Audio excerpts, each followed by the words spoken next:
Watch this video, and I'll be right back. You know, hip-hop changing from positive to negative was not a consequence of history. It was not a circumstance of history. It was nothing that just happened on its own. It had nothing to do with the changing of the times. It had nothing to do with that. It had everything to do with the fact that there are people in this particular society who wants to see us exactly where we are. And we cannot elude that, let that point elude us. These are the facts. How do we know? 1967, Kerner Commission report on urban disorder. When black people said, yo, we're tired of this system. You know what I mean? The system is oppressing us. So we rebelled against the system. We burned things. We said, yo, we had enough.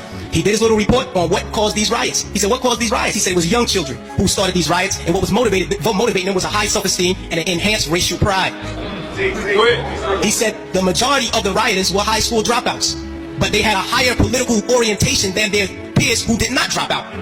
And they saw the system as their enemy, so they attacked it in the right circumstance. So, fast forward to 1992. Same thing. #1 record on the radio, we had Fight the Power.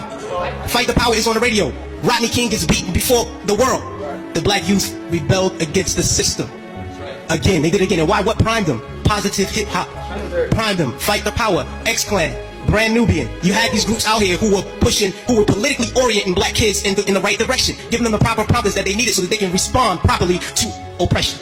Alright? In 1967, when the riots happened, he saw that the self-esteem and the racial pride was fueling this. So he said, how do I bring that down so that they will not riot? And what he did, he flooded the airways with black exploitation movies. Nigga Charlie and the Return of Nigga Charlie. These were movies. Hip-hop didn't start calling people niggas. We had Shav. We had Coffee. Black girl turned prostitute to do whatever. You know what I mean? But these black exploitation movies brought down the self-esteem and the racial pride so that the kids will not rebel against this system of oppression. 92. The racial pride was back in effect. We had black kids going to Dr. Ben Yochanan lectures. We were spending our money to go see Farrakhan speak as opposed to going to a strip club. This is where we were. The most coveted article of clothing was a historically black college or university sweater. We were motivating children towards positive attitudes and lifestyles.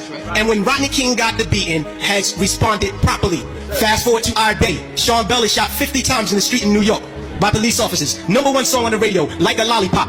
Nobody do nothing. Nobody responds to nothing. Trust me. Just like the brother, I believe it was JT, the bigger figure, who said that the label executives came to him and said, yo brother, we need you talking about guns and horse. Right. You know what I mean? That's right. That happens. I've been in those meetings with management and has asked me, is what you're saying really what you believe? So that we'll know how to market you properly. You know what I mean? This happens. Young Buck on his album, he has a song on his album that talks about police terrorism. The label said absolutely not. Jimmy Iovine said absolutely not. You cannot put that record on the album because it might create an atmosphere that might put police officers' lives in danger. Right. So they took the record off, but they let him keep the other 14 songs on the album that talked about killing black youth.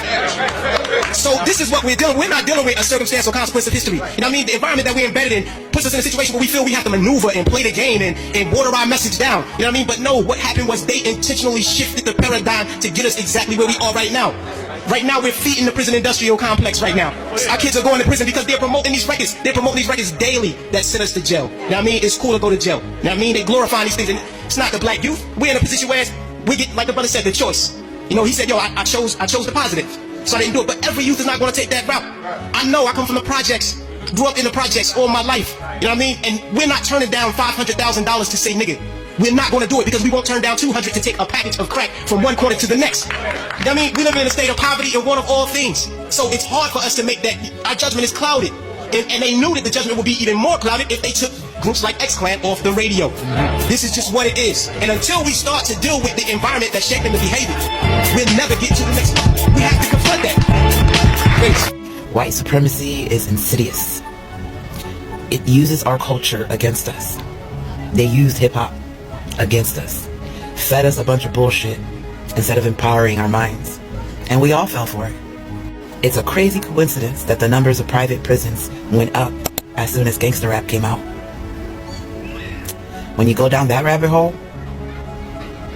I'm hoping with social media, apps like TikTok, Instagram, Facebook, YouTube, even X, can start waking people up. I used to always say I can't stand the mumble rappers because you can't understand anything they're saying. So what message are they giving to the youth? It definitely wasn't empowerment, self-confidence, or pride. It's a bunch of dudes up there mumbling and getting paid millions of dollars to do it. Millions of dollars to keep us docile. And it worked. Until now.